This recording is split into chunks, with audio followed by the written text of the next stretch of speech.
The central problem with affirmative action is this mismatch problem. The problem is you admitting kids to schools where they don't match the credentials of the surrounding students at that institution. And when there is a gap, a significant gap between test scores and so forth of a student admitted to a school where other kids are further ahead, that student tends to struggle at the bottom of the class, higher dropout rates, more kids switching easier majors and so forth. That's the central problem with the affirmative action, the mismatch problem. The key to that is going to be how the Democratic Party elites react to this moment and whether the narratives that they have used to attract Black support, Jim Crow 2.0 type narratives, survive this era of backlash against diversity, equity, and inclusion. I mean, there are voices amongst the Democrats that say the reason we're in the electoral hole that we're in right now is that we were too woke and we should back away from some of that. Maybe we are going to see a shift. We're certainly seeing a backlash. One question will be whether it outlasts the current president or if it's just, if these groups that are pushing this stuff, woke left, is backing down or just pulling back temporarily.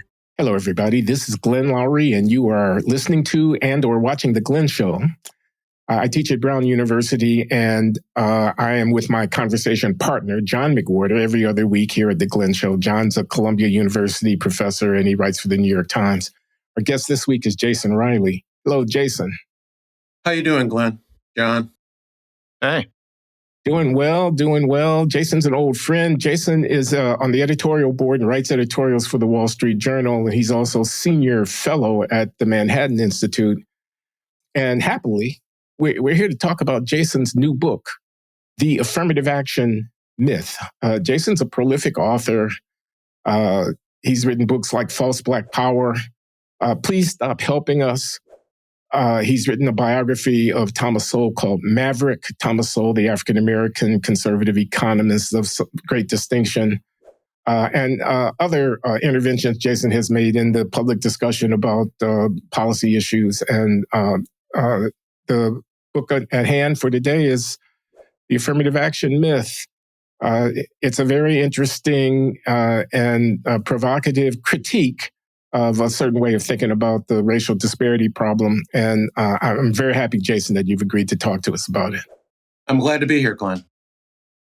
So what's the problem, in your view, with the standard narrative about racial disparities, and how do you think they being the left, get it wrong? Well, the impetus for the book, the myth I wanted to take on, was the 2023 Supreme Court ruling in Students for Fair Admissions versus Harvard, which banned racial preferences in college admissions. The outcome was anticipated, that the makeup of the court, given what it is, many people thought that we'd get the outcome we were going to get. But I was listening to the chatter among a lot of elites, particularly Black elites in the media, my business, in politics, academia. And there was this apocalyptic, sky is falling rhetoric coming out of this crowd that if race preferences go away, it will devastate Black people. The Black middle class was created by affirmative action. And without these this racial favoritism, there will be no more Black upward mobility. Schools will be, college campuses will be whitewashed, particularly elite campuses and so forth. And I said, wait a minute, this is not jibe with history, with the historical record here. There was a Black middle class, a significant Black middle class prior to the affirmative action era, which I date to the late 60s and the early 70s in particular as the beginning of. And it was growing at a much faster clip than it grew during the affirmative action era. And so I wanted to write a book that made the case in terms of what was going on prior to affirmative action, in terms of Black outcomes, and comparing that to what we saw in terms of outcomes over the past 50 years of affirmative action. What was going on prior to affirmative action? A lot of good things, a lot of trends in the right direction, whether you're talking about educational advancement, Blacks increasing their years of schooling, both in absolute terms and relative to whites, Black incomes, Black home ownership rates, Black involvement with the criminal justice system was in decline, which was particularly noteworthy, Glenn, because as you know, you had blacks during the Great Migrations in the 30s and 40s and 20s, not only moving from the south to the north, but moving from rural areas to urban areas. And urban areas tend to be more violent than rural areas. And yet you saw black declines in violent crime rates over this period, while whites were remaining relatively, in terms of white violent crime, were remaining relatively stable.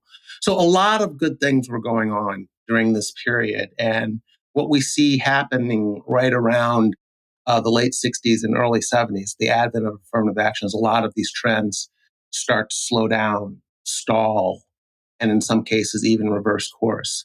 And so, for instance, to use one example, in educational attainment, you saw in the 50s and 60s more black completion of high school and attendance in college and completion of college.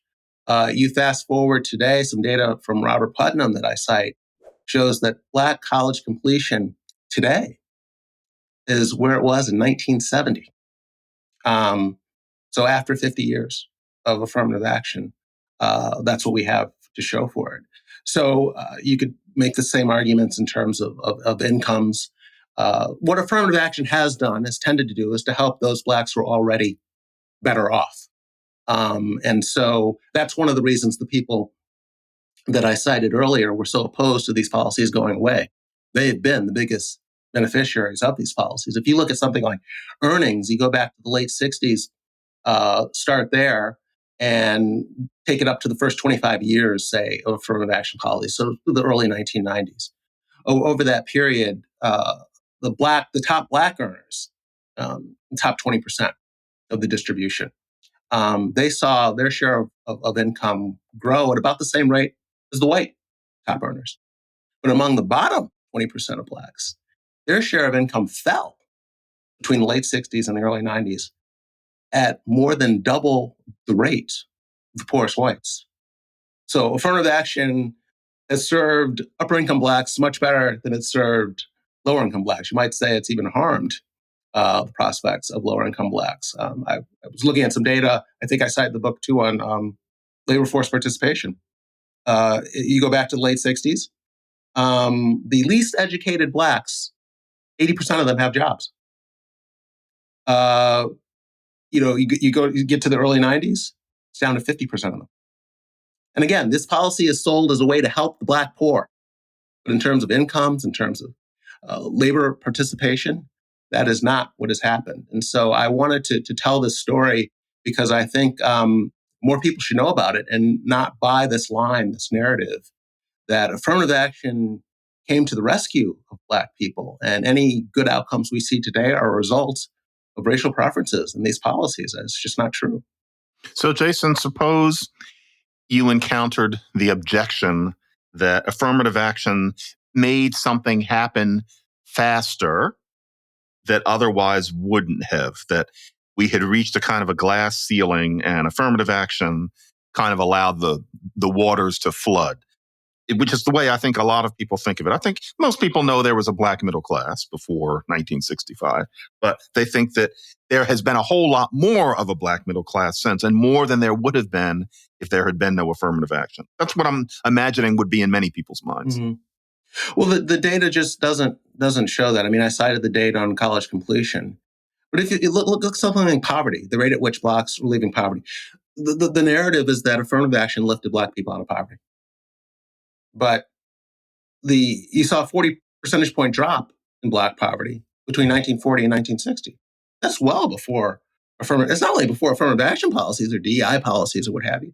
It's before the Civil Rights Act of 64. It's before the Voting Rights Act of 65. It's before the blacks had any significant political power in terms of running large cities with large black populations the way they would later have in the 1970s and 80s. What about So blacks lifted themselves out of poverty by and large before these policies. Now the black poverty rate continued to fall after 1960. So the first decade of affirmative action in the 1970s, it fell more by I think another 12 or 13 points.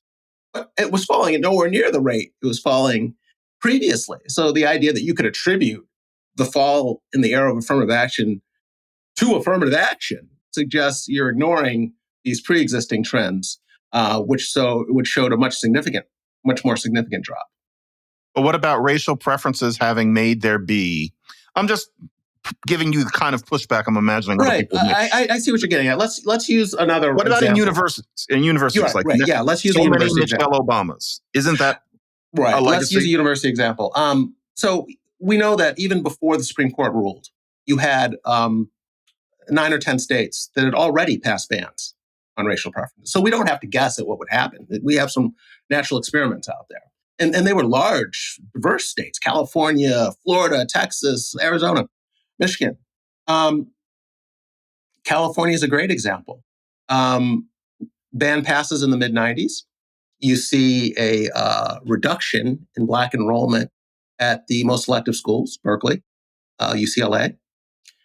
But you see an increase in enrollment throughout the University of California system. Not only do you see an increase in Black enrollment, you see an increase in Black graduation rates. You see an increase in Black GPAs. You see an increase in graduation rates in the more difficult disciplines of math and science and engineering and so forth. So a policy that had been put in place to increase the ranks of the Black middle class, in practice, has resulted in fewer Black doctors and lawyers and engineers and architects than we would have had in the absence of the policy. And that's what I would point to. That's the sort of data I would point to for people who say that affirmative action has been a net good. There's a lot of evidence that it has not been a net good for Blacks as a whole. We live in turbulent times. It can be hard to even keep up with the news, let alone to figure out the actual reality behind partisan reporting. It's important that we all have tools to cut through the noise, spot bias, and see the full picture. The tool I use for this is Ground News. It's the website and app I rely on daily to stay informed and get closer to the truth. Visit ground.news/Glenn Show to see for yourself how it works. My favorite feature of Ground News is the blind spot feed.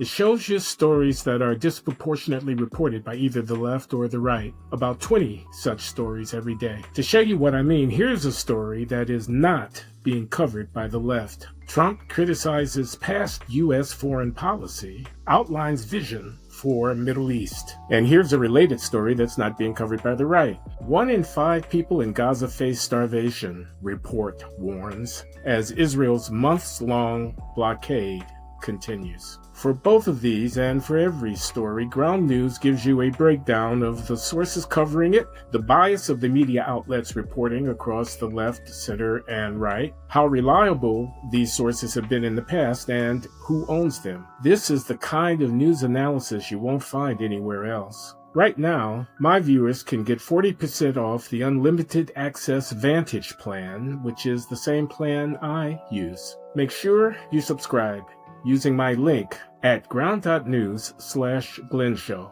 Click the link in the description or scan the QR code when signing up. That's ground.news/Glenn Show. I got to ask you, Jason, how you distinguish, affirmative action in your telling is a pretty broad category. It's not only racial preferences and college admissions. It's the whole mobilized effort at the policy level to redress the racial disparities. And I wonder how you distinguish between preferences and other kind of civil rights initiatives like the Civil Rights Act of 1964 and so on. Is your indictment of the overstated importance of affirmative action meant to also raise questions about the relative significance for Black economic prosperity of civil rights advocacy more broadly? No, it's not an indictment of that. And I make a distinction there. I think that affirmative action, racial preferences have been a distortion of the Civil Rights Act of 1964. And what we know, we have the legislative record there. We know what was intended by the authors of that legislation and the people who voted for it. We know that it was about making choices, policy choices, without regard to race. And we know that the administrative state, what we call today the administrative state, but basically federal bureaucrats and various federal commissions at the time, rewrote that language to say the complete opposite of what the people who wrote the legislation intended to say. And then we know that the courts indulged this jujitsu in their rulings over the decades. So no, this is not an indictment of what was intended by the Civil Rights Act of '64. This is an indictment of how that language has been manipulated to say, in some cases, the complete opposite, that race must be taken into account. They've interpreted legislation to say that race must be taken into account when the plain language says that it should not be used. And I'm also making a distinction, Glenn, between because you can get into these semantic arguments over what affirmative action means. There is we should make sure people understand what it used to mean back in the 1960s, which was simply outreach to groups that had been overlooked in the past and helping those groups rise to existing standards.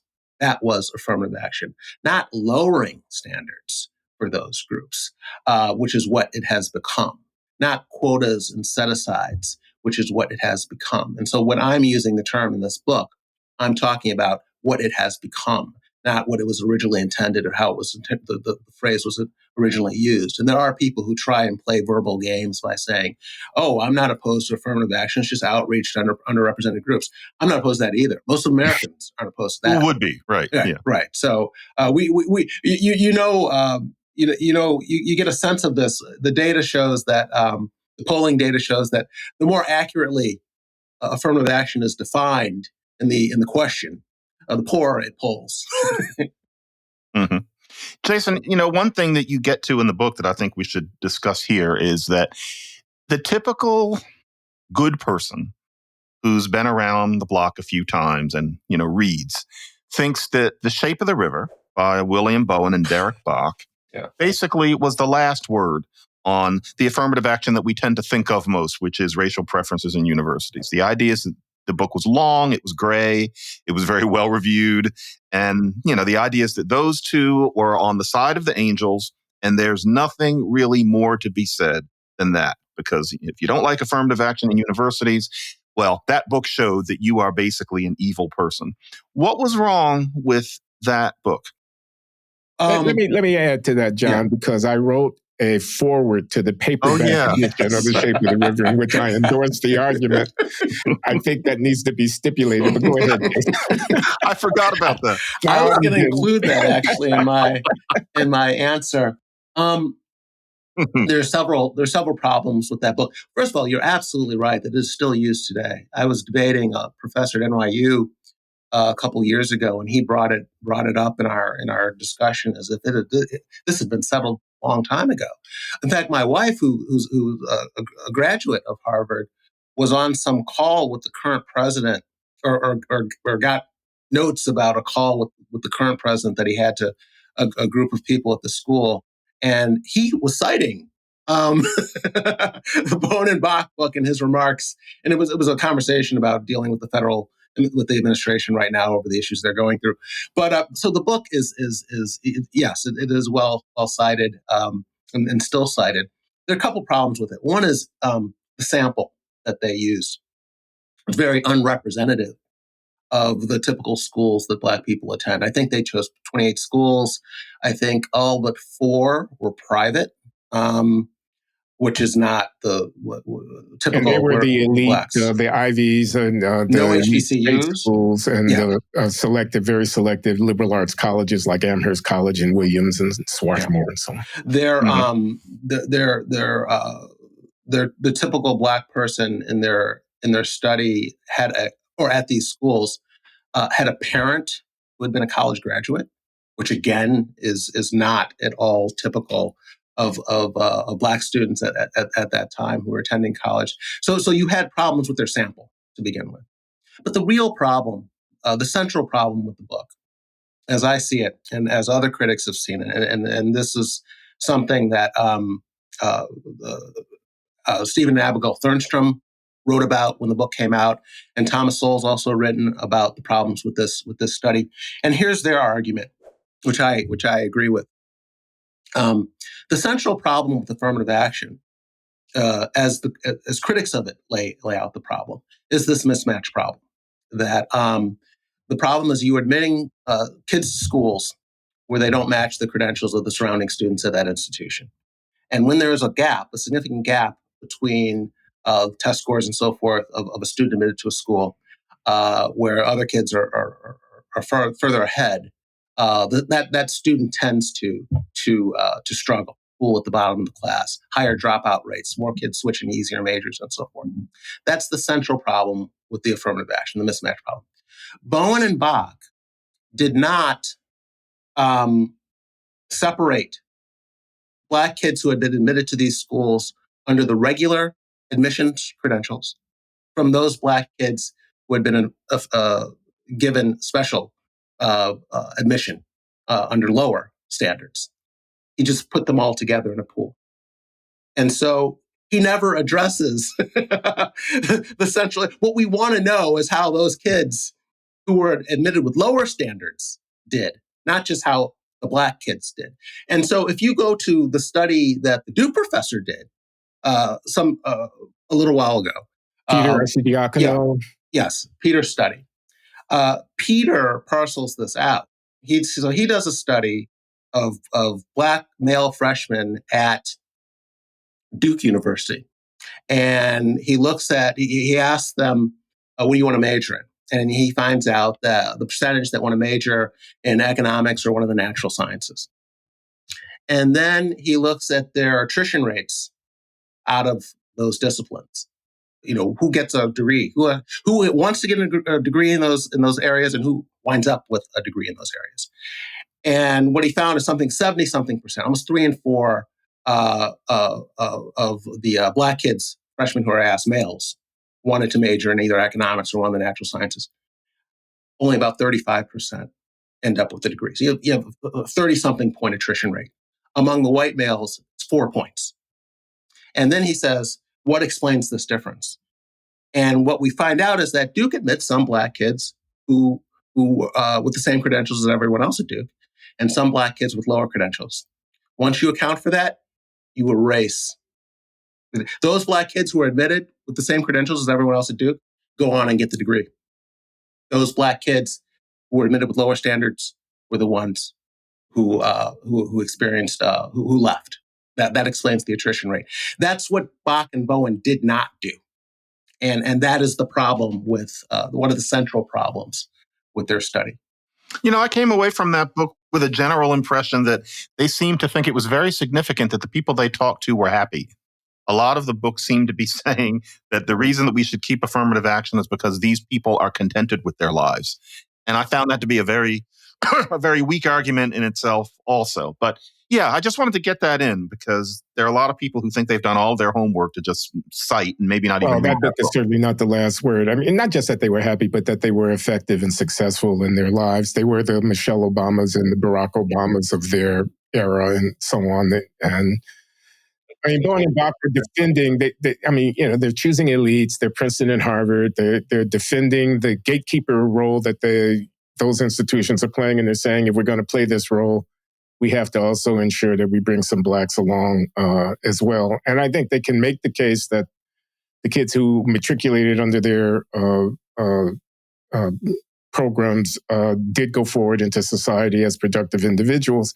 I think they do not address the case that Jason is making, which I think is not just affirmative action at Harvard and Princeton, but it's affirmative action as a generic set of policies that this is as a system-wide phenomenon, not the healthiest thing. And they certainly don't address the case that Justice Roberts is making in his opinion in Students for Fair Admissions, which is that, it's indefinite benefits as a general policy, and that it's discriminatory against some groups, and that it's stereotyping, and that it locks us into a regime with no apparent end to it, which is already a constitutional exception. So, and with the benefit of 20 years hindsight, I don't think I'd write the same foreword today that I wrote in 1999. One of the things, and I think Bowen and Bach make this argument to some extent too, is that even if they'll say, and people today will say, even if you're admitting some kids to these schools that that don't quite make the cut as the other students academically, these kids at least they'll be at a better school, so they'll get a better education. And there have been some studies that poke holes in that argument as well. And one of the ones I cite in the book is a study of law school graduates from Howard University, the historically black school in D.C., and George Mason University, which is a more selective school that uses affirmative action. Howard does not. And the study showed that Howard law graduates passed the bar exam on their first try at significantly higher rates than George Mason University black law school grads. I think the rate was almost like 57% at Howard and only about a third at George Mason University. So, which begs the question, did those black students who were admitted to George Mason University under lower standards, in fact, get a better education than they would have gotten going to a school where they did not need to be admitted under lower qualifications? But that is another argument that is often made. Just shoehorn these kids in; it'll all work out because these are better schools and they'll get a better education. Not necessarily.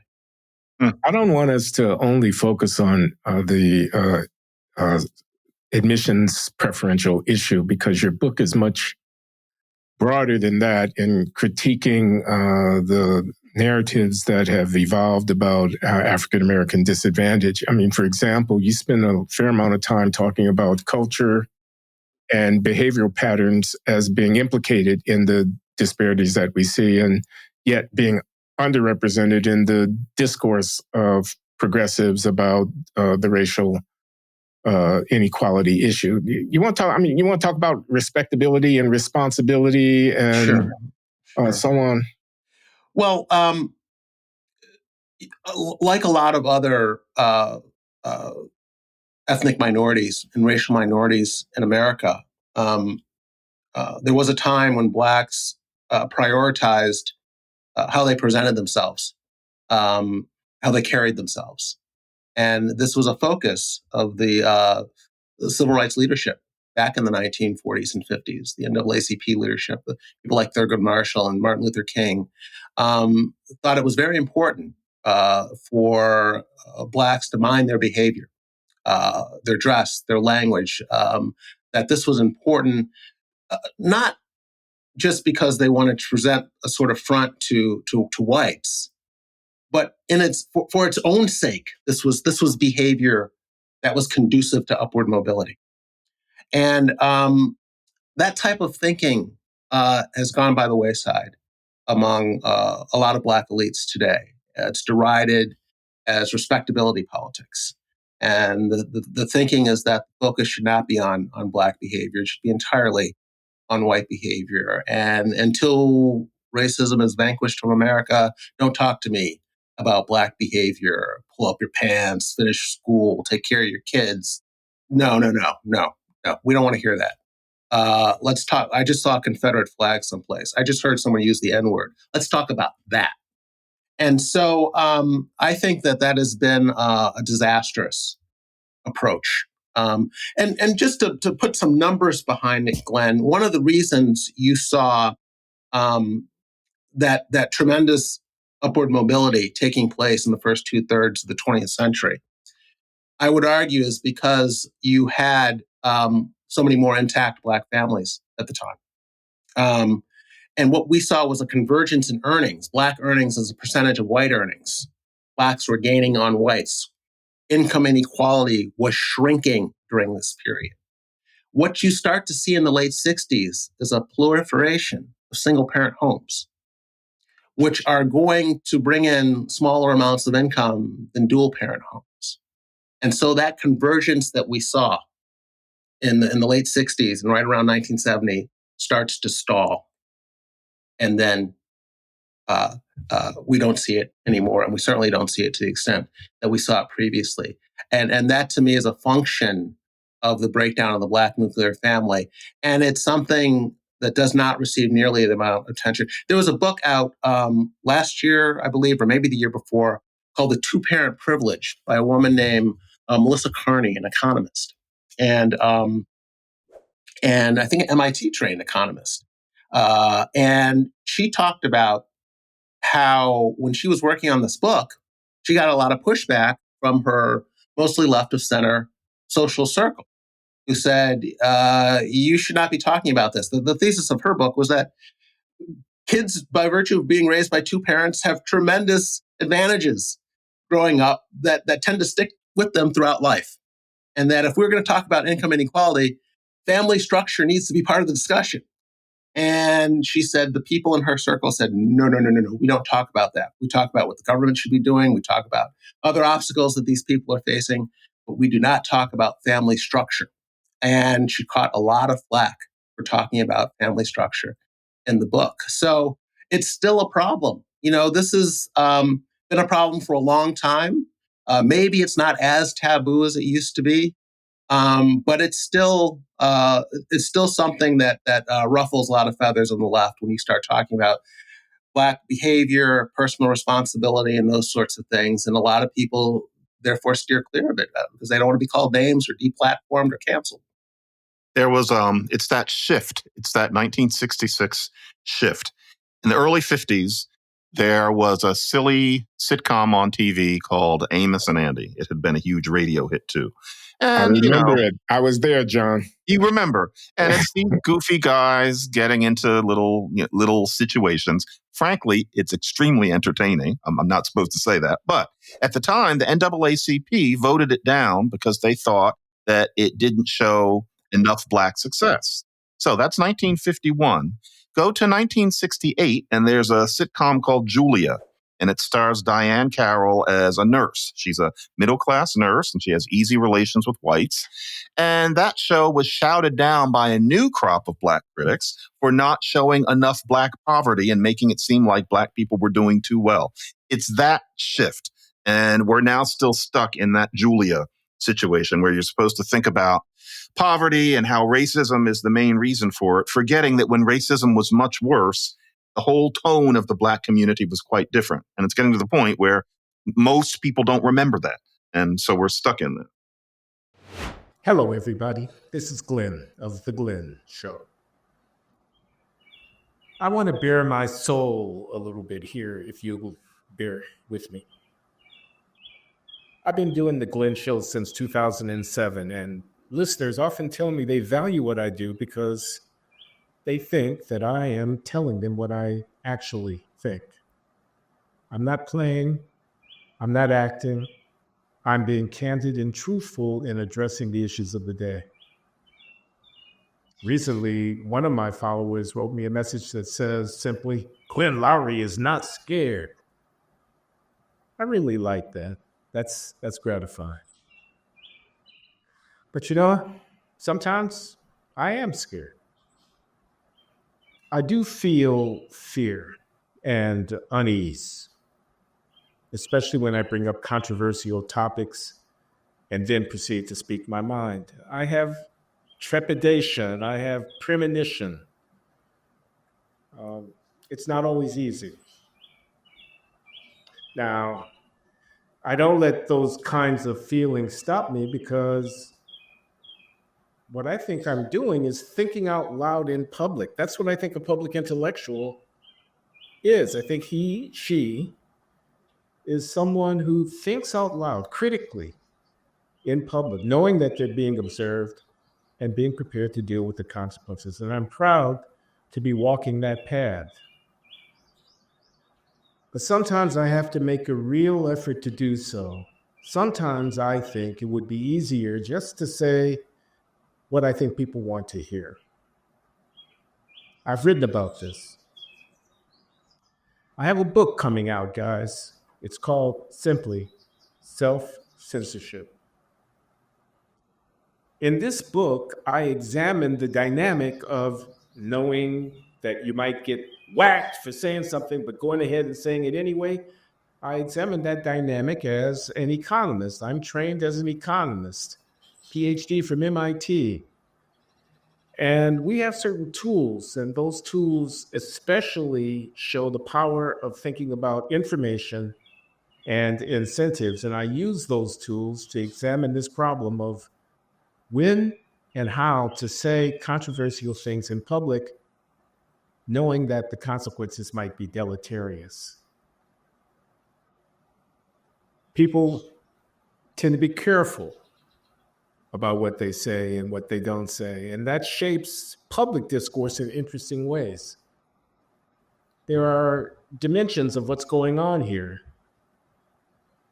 Some of it has to do with how individuals make calculations about what risk to take, but some of it has to do with how populations make judgments about what policies to follow.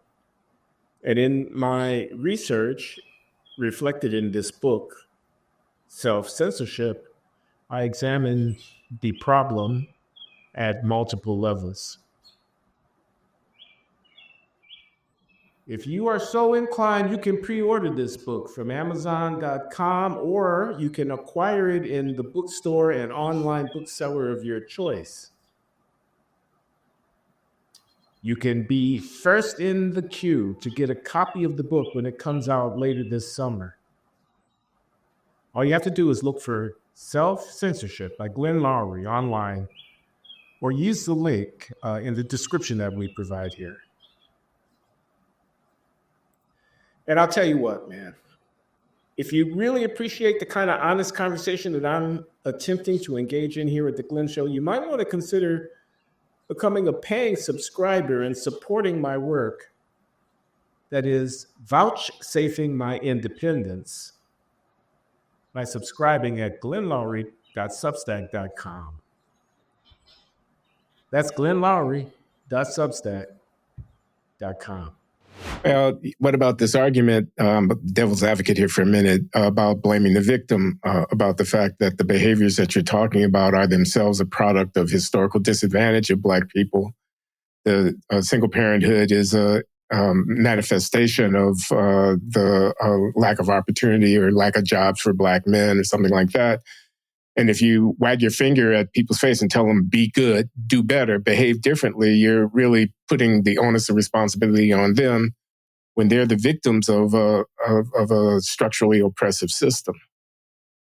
Well, again, I think that's getting the order wrong. I don't think the data supports that. If you go back to the 1940s and 50s, you had lower Black crime rates, lower Black incarceration rates, and more racism, much, much, much more. When lynching was normal. Yeah. Lynching was normal. In southern states, you'd have police forces where half the people in the force were members of the Klan.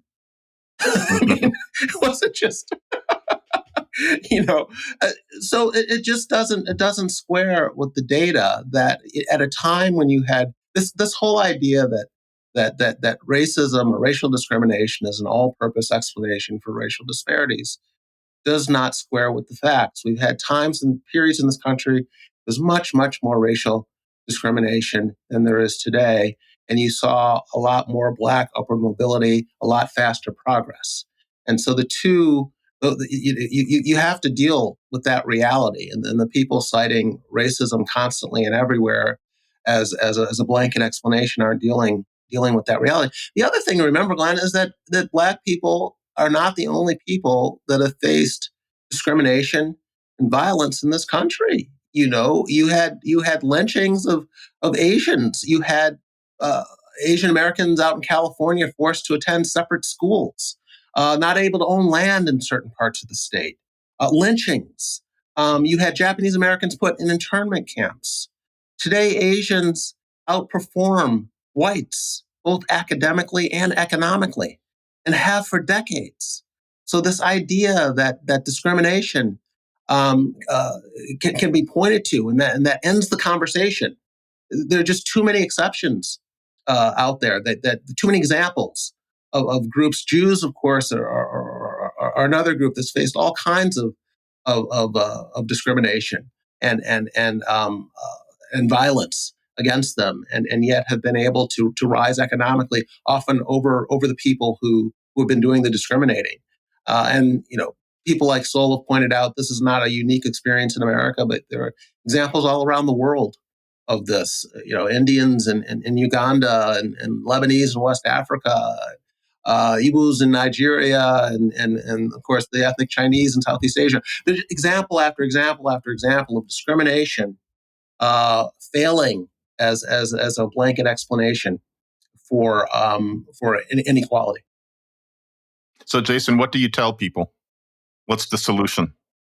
I tell them to watch the Glenn Show and to read everything John McWhorter and Glenn Loury writes. Well said, Jason.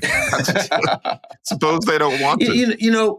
Someone, I don't know if someone used the term peak woke on the show, on this episode, but I do think the pendulum has swung pretty far here. People are saying, calling math racist, calling punctuality white supremacy, saying someone who swam on the boys' team should be able to swim on the girls' team this year. There's some backlash here. And now, of course, you've got an administration in Washington that seems hell-bent on enforcing the Harvard ruling. Not only at Harvard, but everywhere. And not only on campus, but off campus. So there's maybe we are going to see a shift. We're certainly seeing a backlash.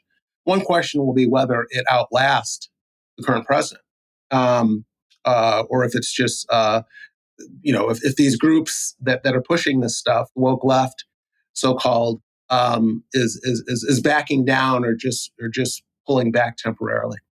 I think the key to that is going to be how the Democratic Party elites react to this moment, and whether the narratives that they have used to attract Black support, Jim Crow 2.0 type narratives, survive this era of backlash against diversity, equity, and inclusion, and so on. And we're going to see. There are voices amongst the Democrats that say the reason we're in the electoral hole that we're in right now is that we were too woke, and we should back away from some of that. For example, reparations. You have a chapter where you discuss reparations. Why don't I let you talk about that, Jason? And that reparations is a good example of maybe some of these approaches on the left having a sell-by date. The further we get away from not only enslavement but Jim Crow and the way attitudes have changed in society, the further and further we get, the more and more progress we make away from that type of thinking. I think the more the weaker the left's arguments become in trying to blame everything on racism and what's left of it in society. The reparations thing, again, it sounds so dated. How long have we been talking about reparations and the idea that it got a second wind from the Ta-Nehisi Coates essay, and now the 1619 Project is quite shocking. Just obviously the old arguments, all the slave owners are dead, all the slaves are dead. White people in America today, most of them trace their ancestry to people who came here after the Civil War. Coates wants white people who aren't even descendants of slave owners to pay reparations to Black people who are not slaves. This is how many white people are going to go for this? It's just, and what is it going to do? What is reparations except for another huge wealth redistribution scheme? And why would it be any more successful than previous massive wealth redistribution schemes that we had under the Great Society? Why would we expect a different outcome? Yeah, and I think really I've always said that if it happened, the day after it happened, the watch cry would be, they better not think that it's over. Reparations is just the beginning. You can't treat us like animals for 400 years and just pay us all. It wouldn't help in terms of attitudes or the culture either.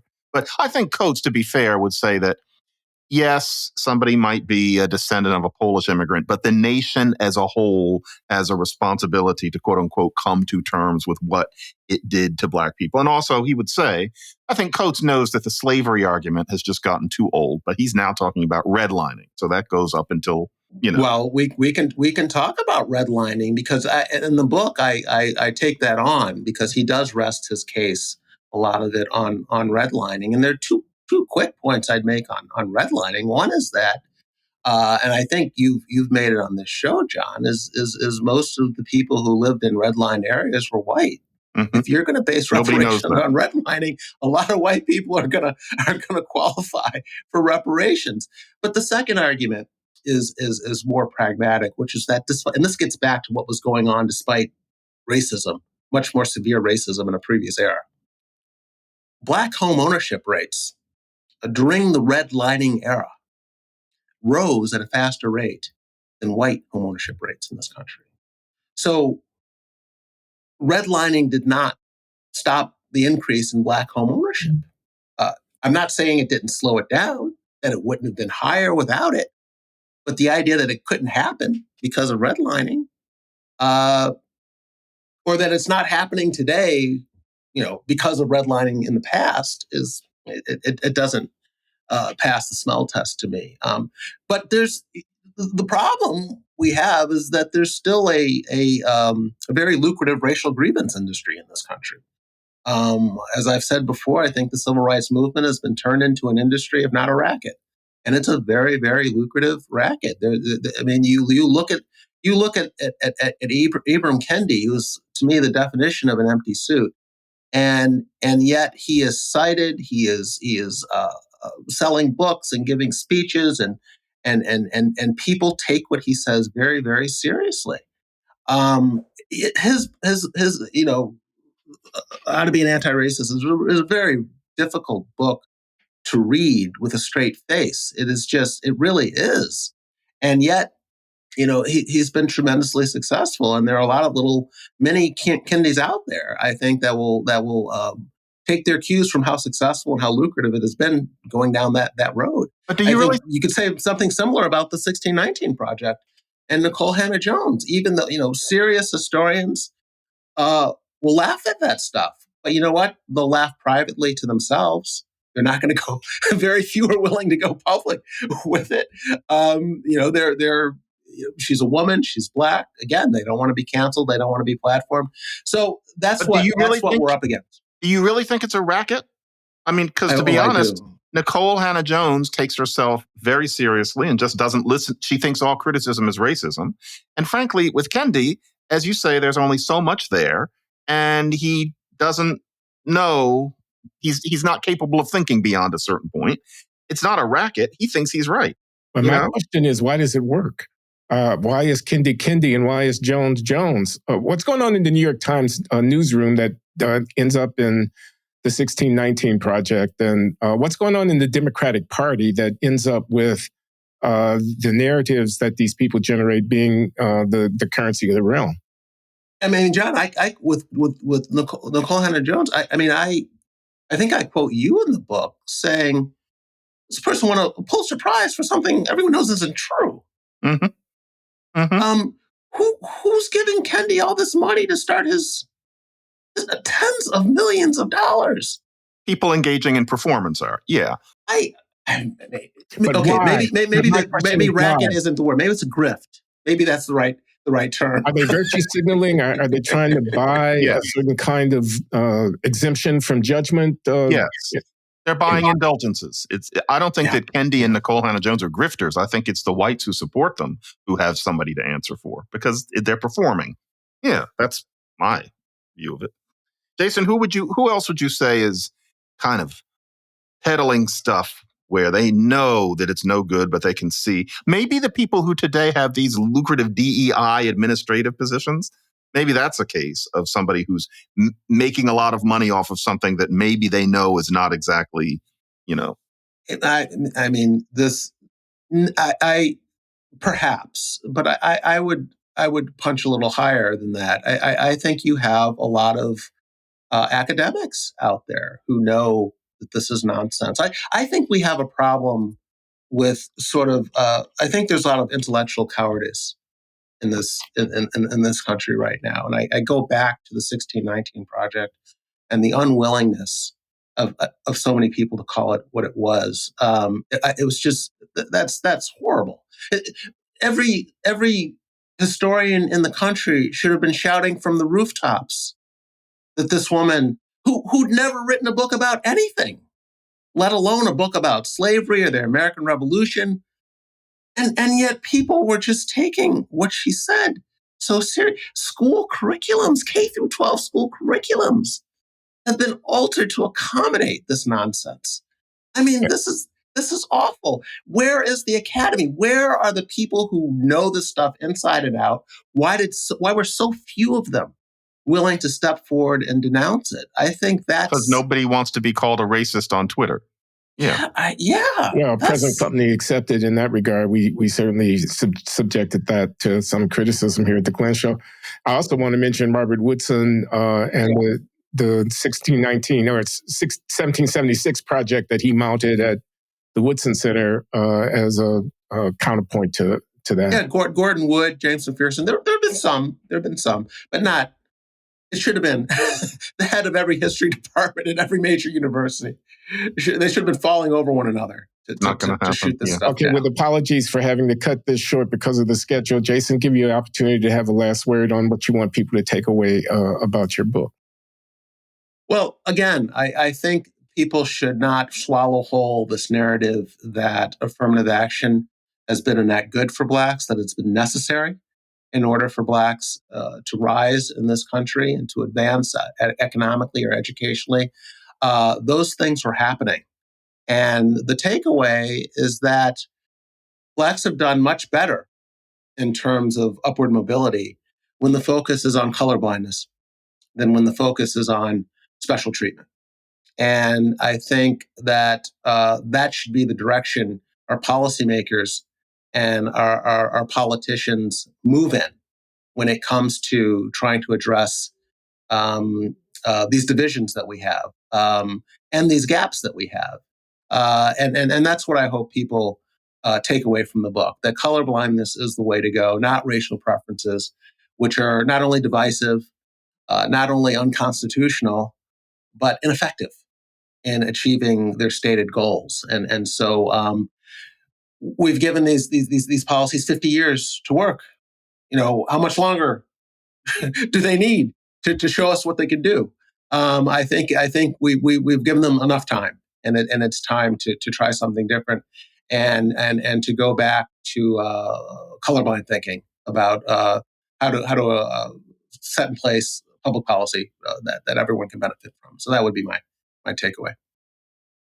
Well, I might just close by saying amen, and saying that you exhibit a confidence in the capacities of Black people to take care of our business and to lift ourselves in this great country, which is admirable. False Black power is one thing, believing that you need affirmative action. Real Black power looks to the history of African-American progress, even before the Civil Rights era, and sees a lot of resilience and resourcefulness in the African-American population, which I think you still believe is there. Absolutely. Yeah, Absolutely. It's your book very, very sweetly cuts through the tacit idea that it's immoral to submit Black people to serious competition, which is what I think a lot of people have drunk in of both colors, all colors. You've got to get past that, especially in 2025. Yes, I agree. Well, thank you, John. Guys. Our guest has been Jason Riley of the Manhattan Institute and the Wall Street Journal, and the book that he is selling now is called The Affirmative Action Myth. And I'm grateful that you gave us some time to discuss it, Jason. Thank you, Jason. Jason. Thank you, guys. Take care. Good to see you.